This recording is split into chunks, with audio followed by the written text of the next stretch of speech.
Eu sempre admirei o pastor Francinilson, sempre. Desde o tempo que ele era magro, eu acho que era quando a gente se conheceu há mais de 15 anos atrás, não é? Nós temos uma bela amizade e eu nunca acreditei, pastor, nisso que você falou aqui. Esse negócio de pastor, ser pastor de pastor, para mim não existe. Existe amizade entre pastores. E para mim o amigo verdadeiro é aquele que fala aquilo que precisa ser dito. E o amigo verdadeiro é o que ouve aquilo que foi dito, se ele sabe que é verdade. Isso já aconteceu algumas vezes conosco, né, de lá para cá e daqui para lá, e eu prezo muito a amizade de pessoas assim. Quem vive batendo nas suas costas, passando a mão na sua cabeça, não é seu amigo. Não é seu amigo. Amigo é o que diz, você está errado. Amém? Muito bem, dito isso, eu, como disse, sou admirador do pastor Francinilson. Eu gostaria de pregar como ele prega e ter o carisma da irmã Madeleine. Se eu tivesse essas duas coisas, eu acho que seria um pastor fantástico. Felizmente não tenho nenhuma das duas coisas, não é? Deus precisa, assim, apesar de mim, me usar de alguma maneira. Então, vamos lá. O texto é Joel capítulo 2.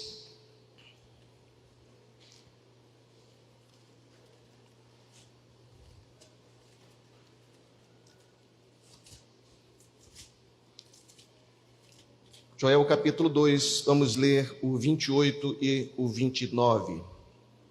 Tenho certeza que todos vocês conhecem esse texto. Está escrito assim: e há de ser que depois derramarei o meu espírito sobre toda a carne, e vossos filhos e vossas filhas profetizarão, os vossos velhos terão sonhos, os vossos jovens terão visões, e também sobre os servos e sobre as servas derramarei do meu espírito naqueles dias. Vamos orar. Pai, muito obrigado, Senhor, por estar aqui nesse lugar que te pertence, sobre o qual tu és Senhor, e eu te peço, ó Deus, que o teu Espírito venha nos ensinar hoje, de alguma maneira, de alguma forma, através da unção que há na tua palavra. É o que eu te peço em nome de Jesus. Amém. O profeta Joel estava falando de coisas futuras. Ele estava anunciando o derramamento do Espírito Santo. E ele então descreve o efeito ou os efeitos desse derramamento com o texto que ele disse: os vossos filhos profetizarão, vossos velhos terão sonhos e vossos jovens terão visões. 3 manifestações do Espírito Santo descritas por Joel. E você vê lá em Atos, no capítulo 2, 5 a 17, quando o Espírito efetivamente vem, como que chamas de fogo sobre a cabeça daqueles homens que estavam ali no cenáculo, e eles saem às ruas cheios do Espírito Santo, pregando o Evangelho. Eles são confrontados por algumas pessoas que dizem estão bêbados, e o apóstolo Pedro diz assim: não é isso que está acontecendo. É apenas 9 horas da manhã, se os homens não poderiam estar bêbados essa hora. O que acontece é o que disse o profeta Joel. Veja o que acontece. Pedro faz alusão à profecia de Joel. Ele disse: o que acontece é o que Joel falou, porque efetivamente agora o Espírito foi derramado. E ele diz assim, trocando a ordem, ele diz: os vossos filhos profetizarão, vossos jovens terão visões e vossos velhos sonharão. Essas 3 manifestações, às vezes esquecidas por nós que cremos no poder do Espírito Santo, nas manifestações do Espírito Santo, porque muitas vezes nós damos muita ênfase aos dons, aos talentos do Espírito Santo, mas pouco nos lembramos do que Joel falou, do que Pedro falou. E isso é muito prático. Às vezes, irmãos, nós estamos nessa relação com o Espírito Santo espiritualizando demais a situação. E eu creio que o Espírito Santo nos foi dado para ações práticas. Veja, quando o Espírito veio sobre os irmãos no cenáculo, eles saíram e foram pregar o Evangelho. É isso que aconteceu como resultado do Espírito derramado na vida deles. Então eu quero falar sobre isso, dessas 3 manifestações do Espírito Santo, e que, como o próprio texto diz, abrange todas as faixas etárias: os filhos pequenos, os jovens e os velhos. Todos estão contemplados nessas 3 manifestações do Espírito Santo. E eu quero falar na seguinte ordem: quando você tem o Espírito Santo na sua vida, quando ele está reinando na sua vida, você sonha. Quando você tem o Espírito Santo, você tem visões e você profetiza. Amém? As 3 manifestações do Espírito Santo. Sonho. O que é sonhar? Sonhar é um objetivo a ser alcançado. É aquilo que você quer fazer, é o sentido que você quer dar à sua vida. É onde você quer chegar. É o lugar para onde você está indo. É quem você quer ser quando crescer. É aquilo que você quer alcançar como pessoa, como crente, como marido, como esposa. É aquilo que você sonha realizar. É algo que você deseja fazer. Muitas vezes não somente para Deus. Amém? Você não pode realmente viver se não sonhar. Se você não sonha, se você não tem objetivos, se você não tem essas coisas pelas quais você está lutando, você está correndo, você está trabalhando, você está focando, você não está vivo, você está só existindo. Viver é sonhar. A vida não pode ser vivida sem sonhos. E isso é algo que vem do centro das nossas emoções, da nossa vontade. E a Bíblia, ela chama isso de alma. Lá em 3 João, capítulo 2, ou versículo 2, ele diz assim: assim como é próspera a tua alma, que você seja próspero. João, ele fala isso para nós. A minha saúde, a minha vida, a minha prosperidade, sucesso ou fracasso depende de como é a minha alma. Se eu sonho, se eu alimento a minha vida com sonhos. Você tem sonhos? Eu lhe pergunto agora. Você tem objetivos claros a alcançar na sua vida? Você está lutando todos os dias por algo que você quer alcançar? Você, quando acorda de manhã, você acorda para fazer aquilo que precisa ser feito para chegar onde você quer chegar? Se não, meu irmão, eu vou lhe dizer uma coisa: você precisa repensar a sua vida, porque isso é gastar vida, isso é não viver, é apenas deixar passar o tempo, é envelhecer sem sair do lugar. E nós não podemos dar esse sentido à nossa vida. O Espírito de Deus veio, foi derramado sobre nós para que nós sonhemos, para que nós tenhamos sonhos. Até os velhos sonharão, até aqueles que pensam que já fizeram tudo na vida deles, podem ter objetivos a serem alcançados. Amém? Não é só falar em línguas, não é só os dons de revelação, não são só aquelas coisas que muitas vezes são mais atrativas, mas o Espírito veio para a praticidade da vida humana. Vossos velhos sonharão, e você precisa ter sonhos. Você está realizando alguma coisa? Você está buscando uma faculdade, uma profissão? Você está buscando ser o que nessa vida, meu irmão?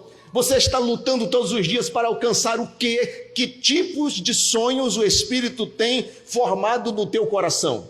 Que tipos de sonhos o Espírito tem injetado, a unção dele tem projetado que sonhos ao teu coração? Essa é uma grande pergunta. E você precisa estar preparado para sonhar. Sonhar é uma manifestação do Espírito Santo. Ter sonhos, projetos. Sonho é algo que o Espírito Santo de Deus nos capacita a ter. Ele foi derramado para isso. Ele veio à terra, ele foi derramado sobre toda a carne para que você sonhe, para que você deseje alcançar alguma coisa. Não sonhar é desprezar essa maravilhosa manifestação do Espírito Santo. Posto isso, vem a segunda parte, que é ter visões. O Espírito Santo foi derramado para que nós não somente sonhemos, mas tenhamos uma visão clara do nosso sonho. É preciso ter. É preciso enxergar aquilo que o Espírito Santo está lhe levando a sonhar. Veja lá em Gênesis capítulo 1, versículo 1 e 2, está escrito assim: que o Senhor Deus criou os céus e a terra no princípio, a terra era sem forma e vazia, e o Espírito, o mesmo que foi derramado lá em Pedro e em todos os que estavam ali naquela sala, no Pentecoste, o Espírito, na hora da criação, ele diz assim, o Espírito de Deus pairava, mererefete, essa palavra, não sei se era aramaico ou hebraico, mas essa palavra mererefete, usada e traduzida como pairava, ela quer dizer chocar. O Espírito de Deus, numa terra em caos, toda coberta por águas, ele começa a gerar na sua mente e no seu coração o que iria fazer ali. O Espírito de Deus pairava por sobre as águas. E quando Deus tem uma ideia clara, quando o Espírito de Deus tem uma ideia clara na sua mente do que ele iria fazer, quando ele sabia já na sua mente o que seriam os animais, a terra, os mares, os seres humanos, as plantas, as flores, todos os tipos de flores que você conhece, foi Deus que fez naquele dia, todos os tipos de peixes que você conhece e os que não conhece, Deus fez naquele momento. Ele primeiro gerou tudo isso, ele primeiro chocou, conforme a palavra diz, ele visualizou aquilo, e quando ele tem uma ideia clara daquilo que iria fazer, o seu sonho, ele abre a sua boca e ele diz então, apareça aquilo que já está aqui. O Espírito de Deus pairava sobre as águas. Você não precisa apenas ter um sonho, você precisa ter uma visão clara do que você quer fazer, do que você quer alcançar. E você pode estar dizendo, mas pastor, isso é coisa do Espírito? Claro, é o que a Bíblia diz, é isso que a Bíblia está dizendo. O Espírito seria derramado para que você sonhasse, para que você tivesse uma visão clara e para que você profetizasse sobre isso. Mas, veja só, quando Deus chama Abrão, lá em Gênesis 12, 1 a 3, diz que Deus escolhe aquele homem e diz assim, Abrão, era uma pessoa qualquer, era o filho de Terá, que estava ali, parado lá. Deus mandou o pai dele sair de Ur dos Caldeus e ir para Canaã. Terá saiu, mas parou em Harã. E é uma coisa interessante, quando Deus chama Abraão, naquele momento, que já havia chamado seu pai, você pode constatar isso na Bíblia, mas ele parou em Harã. Então Deus chama Abraão, Deus chama o filho agora, porque Deus não gosta de gente que não termina as coisas que começa. Se eu posso te falar isso que Deus não gosta. Deus ama a todos. Amar e gostar são duas coisas diferentes. Amém? Posso explicar isso? Amar é você se sacrificar por alguém, independente do que ela vai fazer. Amar é isso, é você se doar, se sacrificar. Gostar, a gente gosta daquilo que nos agrada. Simples assim. Amém? Não confunda amar com gostar. Mas Deus então chama Abrão e diz, Abrão, sai da tua terra, e agora ele diz assim, da tua parentela, sai de perto das pessoas que começam as coisas e não terminam. Ele diz, e vai para um lugar que eu vou te mostrar, porque aí Deus lança o sonho. Deus diz assim, eu te farei pai de uma grande nação, eu vou te fazer pai de gerações, eu vou te fazer pai de gente como as estrelas do céu e a areia da praia do mar. É um sonho que Deus projeta no coração daquele homem. Isso é papel do Espírito. Deus forma um sonho, Deus dá um objetivo, Deus diz assim, você vai chegar lá, o sonho. E aí o que acontece?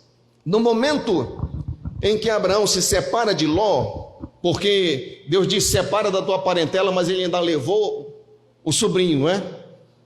E deu problema depois. E Deus manda ele separar. Então, quando ele separa de Ló, e Ló, logicamente, escolhe a melhor parte da terra, Deus aparece novamente a Abrão. Vamos ler esse texto, está em Gênesis 13.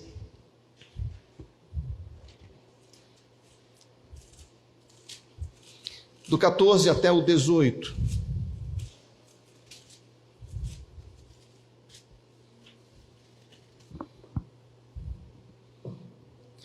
E disse o Senhor a Abrão, depois que Ló se apartou dele, levanta agora os teus olhos e olha desde o lugar onde estás para a banda do norte e do sul e do oriente e do ocidente.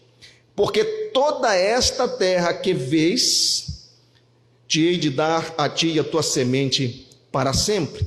E farei a tua semente como o pó da terra, de maneira que, se alguém puder contar o pó da terra, também tua semente será contada. Levanta, percorre essa terra no seu comprimento, na sua largura, porque a ti a darei. E Abraão armou as suas tendas e veio, habitou e tal. Olha o que Deus faz. Deus primeiro coloca um sonho no coração daquele homem, ser pai de grande nação, de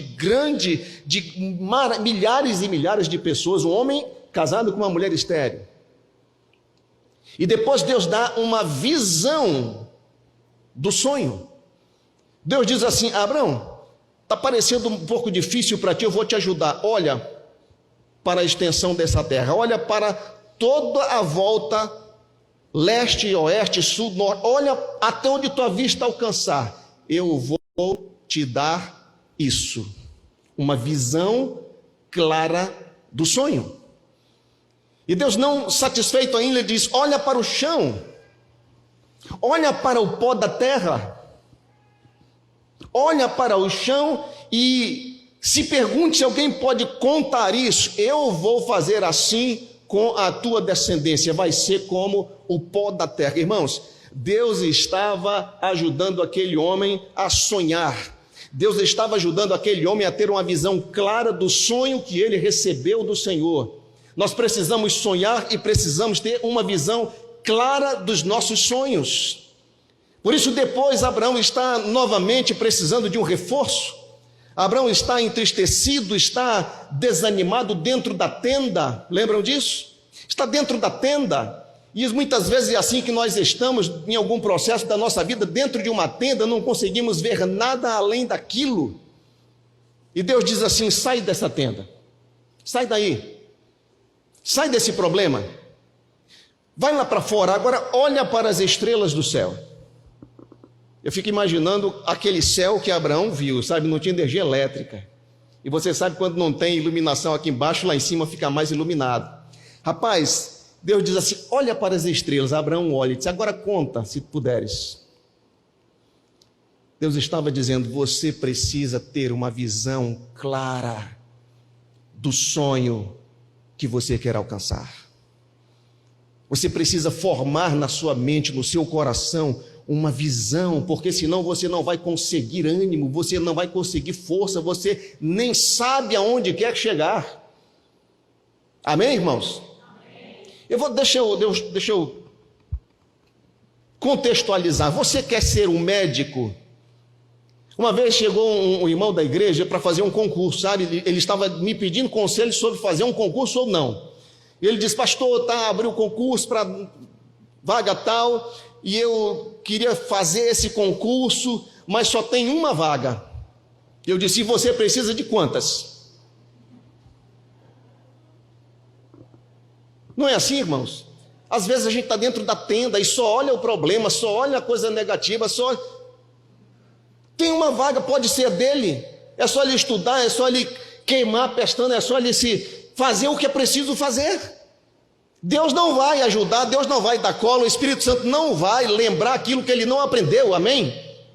A obra do Espírito Santo é lembrar, não é dar cola para ninguém. Tem crente que vai fazer uma prova e fica orando para passar, não vai passar, tem que estudar, amém? As coisas são práticas. Então a gente tem que sair dessa, sabe, essa névoa espiritual que às vezes paira sobre a mente dos crentes, que fica esperando Deus fazer tudo. Deus não vai fazer aquilo que você precisa fazer. Deus só vai fazer aquilo que só Ele pode fazer, amém? E o irmão veio perguntar se faria ou não um concurso. Eu disse: faça, estude. Se você for melhor do que todos, a vaga é sua. Então nós precisamos ter uma visão clara. Você quer ser um médico? Você está estudando para isso? Você precisa se ver como médico. Você precisa se imaginar com aquele jaleco branco, com aquele estetoscópio pendurado aqui, sabe? Você precisa ter uma visão clara onde você quer sonhar, porque isso é algo do Espírito. Isso é algo que o Espírito nos capacita a fazer. Sonhar e ter uma visão clara. Você quer ser o quê? Você quer alcançar o quê? Sonhe com isso e tenha uma visão clara disso. Se veja nisso. Se veja assim. Olha para as estrelas. Deus dizia: eu vou te dar filhos como as estrelas do céu. Deus estava dizendo: tenha uma visão daquilo que você quer ser, que você quer alcançar. O Espírito foi derramado para que nós sonhemos, para que nós tenhamos visão, para que a gente veja aquilo até onde nós queremos alcançar, até onde Deus quer nos levar. Todas as vezes que Abraão fraquejou, Deus deu uma visão a ele.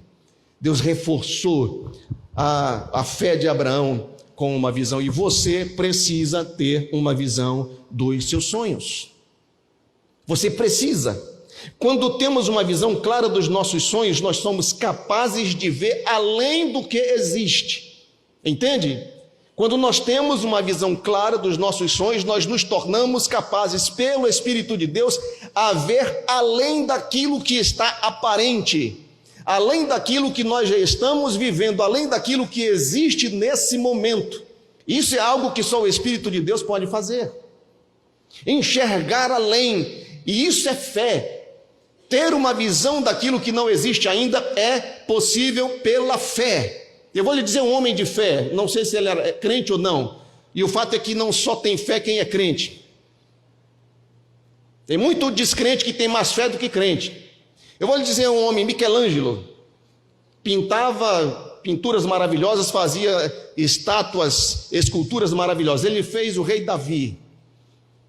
Ele fez uma estátua do rei Davi, conforme ele imaginou, e a estátua era tão perfeita que havia as veias do corpo humano, cada nervo retratado naquela escultura, uma coisa perfeita. E alguém perguntou assim: como você conseguiu? Como é que você conseguiu fazer isso? Ele disse: foi muito simples. Eu vi o bloco de pedra e eu vi Davi lá dentro, eu só tirei o excesso. Eu só tirei a parte que estava sobrando e sobrou aquilo que eu estava vendo. Aquilo que eu estava com uma visão muito clara na minha mente. Entende, irmão? Nós precisamos ter visões e enxergar claramente o que nós queremos fazer. E isso é uma capacitação do Espírito Santo de Deus. Mas já indo para o final, diz que o Espírito foi dado para que a gente profetize. E nada tem a ver com os dons do Espírito Santo sobre as revelações. Nada tem a ver. Profetizar vem de proferir, vem de falar, como Deus disse: haja luz. Deus profetizou naquele momento. Ele vê a terra em caos, ele gera uma visão clara daquilo que ele estava sonhando para construir ali, e quando ele abre a boca e diz: haja luz. Resultado: houve luz. Houve exatamente aquilo que ele sonhou.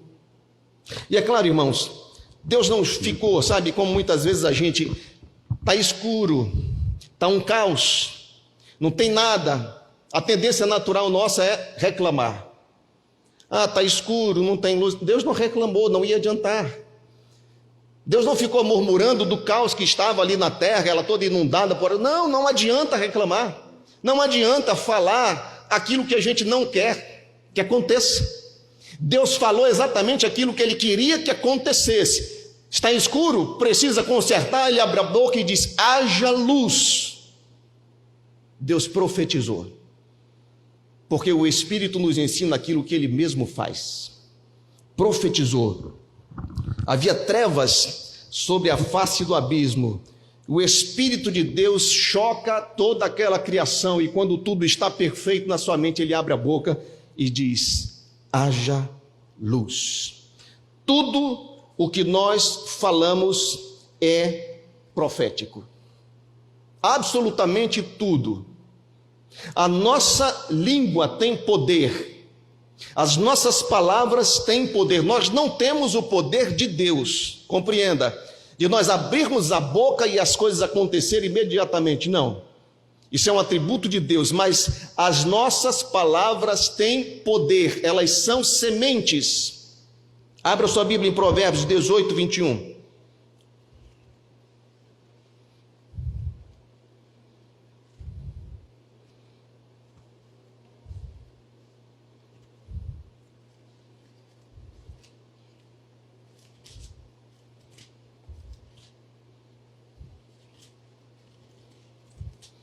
Provérbios 18, 21 diz assim: a morte e a vida estão no poder da língua, e aquele que a ama comerá do seu fruto.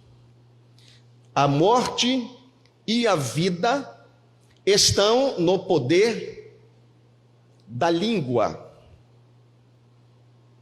Palavras são espírito, palavras são sons, são ondas sonoras que entram diretamente no reino do Espírito. Você não vê uma palavra, você ouve ondas sonoras. Palavras têm poder sobre o reino do Espírito.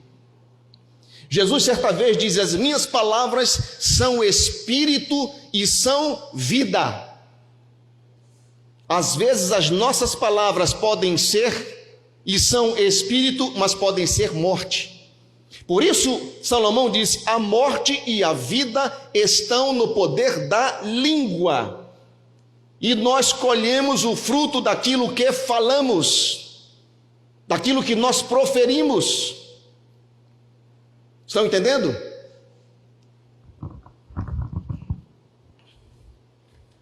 Nunca diga, nunca libere uma palavra contrária aos teus sonhos. Nunca libere uma palavra contrária àquilo que você quer alcançar, porque isso não vai te ajudar. Pelo contrário, você está dando legalidade para Satanás tomar o poder daquelas palavras e arranjar todo tipo de empecilho para você. Palavras têm poder, são sementes, e foi isso que Salomão disse. Então, nunca fale aquilo que você não quer que aconteça. Nunca libere uma palavra contrária aos teus sonhos. O que é uma palavra contrária aos nossos sonhos? Murmuração. Murmuração. Uma palavra que não vem ao encontro dos nossos sonhos, ela vai de encontro aos nossos sonhos, ela vai se opor aos nossos sonhos. Ela vai ser usada para nos impedir de alcançar os nossos sonhos. Eu vou dar exemplo para vocês de Davi. Davi, menino, 17 anos por ali, chega no acampamento do rei Saul. O exército estava acovardado porque o rei estava acovardado. Preste atenção nisso. Saul estava com medo do gigante Golias, que há 40 dias estava humilhando o exército de Israel e a Deus. Foi isso que Davi disse. Um rei covarde gera súditos covardes. Quando você lê a história, 1 e 2 Samuel, e você vê Davi se tornando rei, e você vê Davi agora ascendendo ao trono, você lê lá na frente nos livros dos reis, você vai ver os matadores de gigantes que pertenciam ao exército de Davi. Eram muitos matadores de gigantes. Davi foi o primeiro. Se você é alguém que sonha, você vai gerar sonhadores. Você vai gerar segundo a sua espécie. Você vai reproduzir-se segundo a sua espécie. Mas Davi estava ali, o exército amedrontado, porque o rei estava amedrontado, Saul escondido na sua barraca, e o gigante Golias ali depreciando todo o exército, e ele se oferece para lutar com o gigante. Vocês conhecem a história. Saul chama e diz: como é que você vai? Você é um menino? Ele diz: não, mas certa vez, pastoreia das ovelhas, eu matei um urso, eu matei um leão. E ele abre a boca e diz assim: assim como foi com o urso e com o leão, assim será com esse incircunciso filisteu. Sabe o que Davi estava fazendo, irmãos? Ele estava gerando a morte daquele gigante na sua mente. Um menino, um rapaz, ele estava não acovardado, e ele traz à equação algo que todo mundo tirou. A partir do rei, ele traz Deus à equação. Todo mundo estava perito em gigante, todo mundo sabia o peso do gigante, o peso da lança, o tamanho do escudo, sabia tudo sobre ele. Ninguém se lembrava, era de Deus. Mas o menino chega e lembra de Deus, que Deus o capacitou, Deus o abençoou, Deus o fortaleceu, e ele diz: esse mesmo Deus vai me dar a cabeça desse gigante hoje. Profetizou, falou aquilo que ele queria que acontecesse, antes de acontecer. Quando ele chega diante do gigante, no campo de batalha, os dois se encontram, e o gigante profere palavras. O gigante diz assim: você pensa que eu sou um cão para você vir comigo com pedras afunda, né? Eu vou te destruir, eu vou te matar, O gigante profetizou também, só que não em nome de Deus. E Davi diz assim: hoje mesmo o Senhor vai entregar a tua cabeça, e eu vou cortar a tua cabeça. Foi exatamente o que aconteceu. Ele profetizou. Ele proferiu palavras de acordo com aquilo que ele estava pronto para realizar com a ajuda de Deus.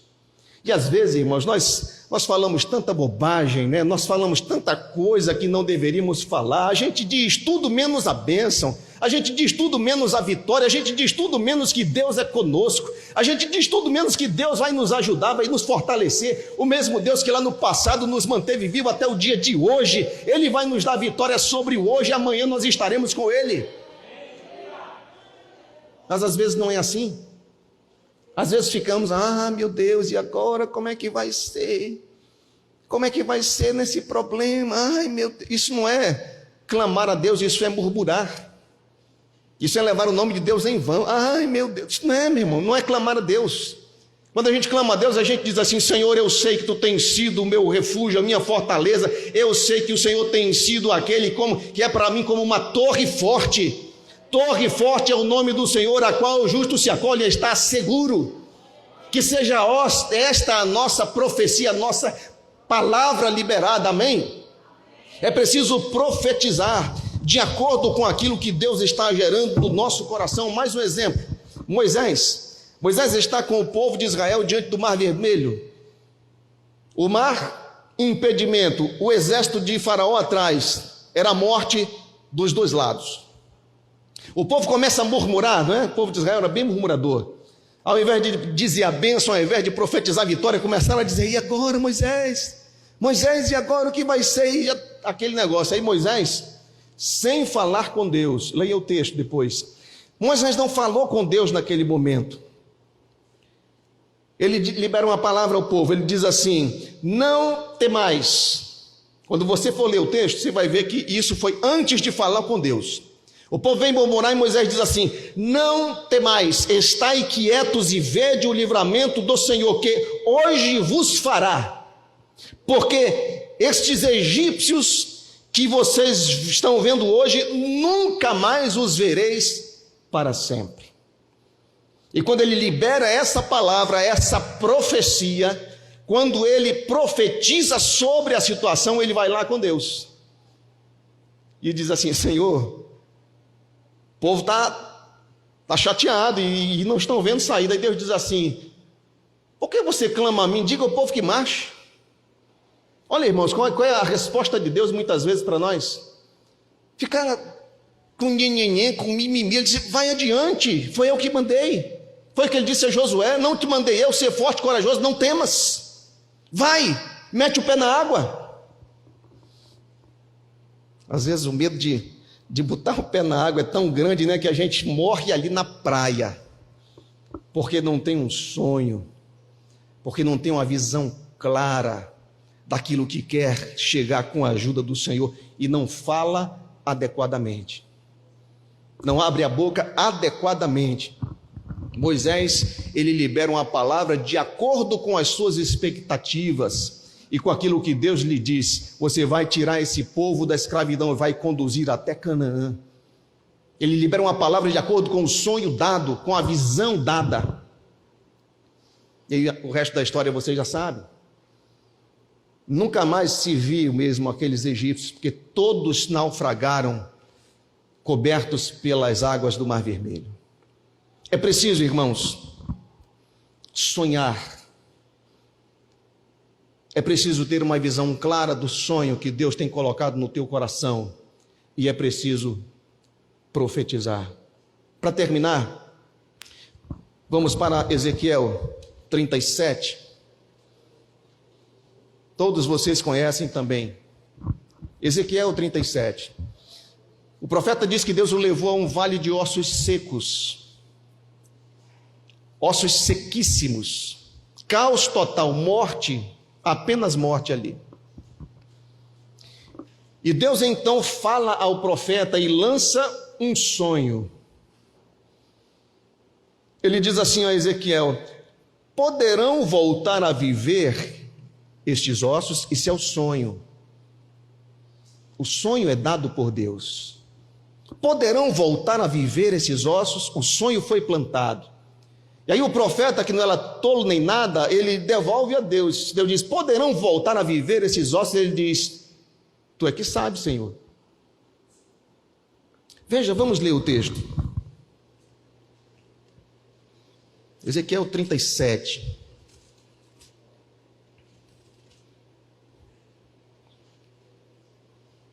Versículo 3. E ele me disse: filho do homem, poderão viver esses ossos? E eu disse: Senhor Jeová, tu o sabes. O sonho foi lançado aí. Agora veja, então, o que Deus faz? Então me disse: profetiza sobre esses ossos e dize-lhes o quê? Ossos secos, ouvi a palavra do Senhor. Assim o Senhor Jeová a estes ossos, assim diz o Senhor Jeová a estes ossos: eis que farei entrar em vós o espírito e vivereis. Olha a descrição do sonho, a visão do sonho. Eu vou fazer entrar nesses ossos o espírito e vivereis. Porei nervos sobre eles. Olha como a descrição vai se encaixando. Ele vai tendo uma visão clara do que era a proposta de Deus. Porei nervos sobre vós e farei crescer carne sobre vós. E sobre vós estenderei pele. Eu tenho certeza que Isaías começava a ver o que Deus estava falando ali. A realidade era somente ossos secos, mas Deus lança um sonho de aquilo se tornar um grande exército de vivos, e Deus vai descrever. Você já leu o livro? Eu gostava muito de ler livros, há pouquíssimo tempo atrás, quando eu era jovem, sabe? Lia muitos livros, romances traduzidos pela Abril Cultural, Sidney Sheldon e tal, esses romances que às vezes viram filmes, não é coisa de amor assim não é carícia, não é isso não, certo? E os livros, um bom escritor, ele descreve as personagens que ele cria de tal forma que você conhece a pessoa, não é verdade? Ele descreve as personagens de forma que você parece que está vendo a pessoa, você conhece a pessoa pela descrição, como é o cabelo, o rosto, os olhos, a compleição física. Descreve, era o que Deus estava fazendo. Deus estava descrevendo uma visão clara daquilo que era o sonho que ele havia plantado. Ele diz: eu vou colocar o meu espírito, eles vão viver. Eu vou fazer isso como? Vou criar carne, vou criar tendões, pele sobre eles. E Ezequiel estava vendo aquilo na sua mente. Mas como isso iria acontecer? Profetizando, alinhando a palavra liberada ao sonho e à visão do sonho. Estão entendendo, irmãos? Então Ezequiel, ele olha para os ossos e libera a palavra. Ele diz: ossos secos. E aí os ossos começam a tremer e tudo aquilo que Deus havia descrito claramente a ele começa a acontecer. E se levanta dali um grande exército. Eu quero terminar hoje te perguntando: o que é que você sonha para você como pessoa? Como você se vê daqui a 5 anos? Do mesmo jeitinho que está agora? Você está morto, se é o caso. Você está só vendo os dias se passarem. Me perdoe, amém? Eu só tenho coragem de dizer isso porque eu vou me embora. O pastor é que vai depois ficar por aqui. Mas se você não se vê daqui a 5 anos melhor, em outro patamar do que você está hoje, você parou de sonhar.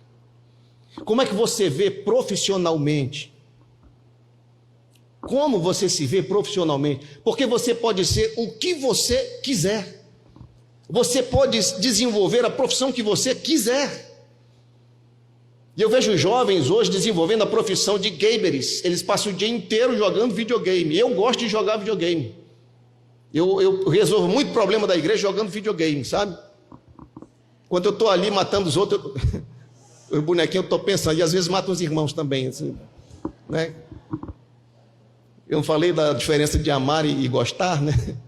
Tem irmão que a gente não gosta das atitudes dele, né, pastor? Mas tem jovens hoje que eles passam o dia todo só gastando o tempo com nada, com coisas que não os estão promovendo, não os estão levando adiante, não estão os levando a mais alto. O que você sonha para essa igreja? Porque Deus te plantou aqui.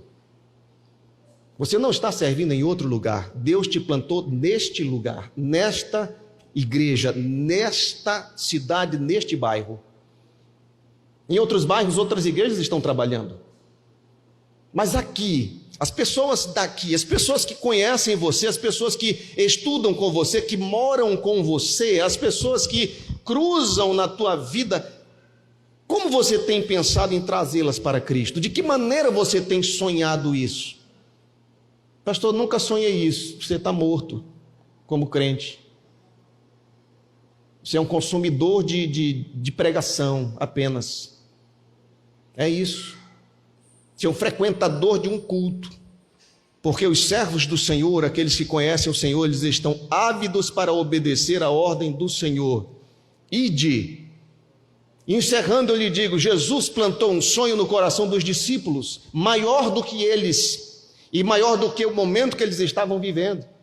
Porque todos os discípulos estavam ali felicíssimos, porque Jesus ressuscitou, Jesus estava agora subindo aos céus e eles presenciando aquilo, mas Jesus diz assim: ide por todo mundo e pregai o evangelho a toda criatura.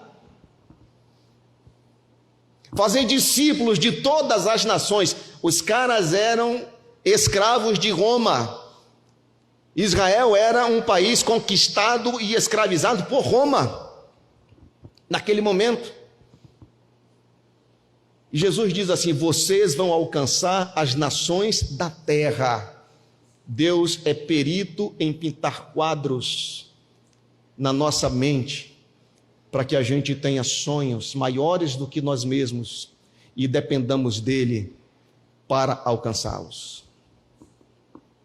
Então encerro te perguntando: o que você está fazendo para que essa igreja seja a igreja que Deus sonha, que Deus projetou?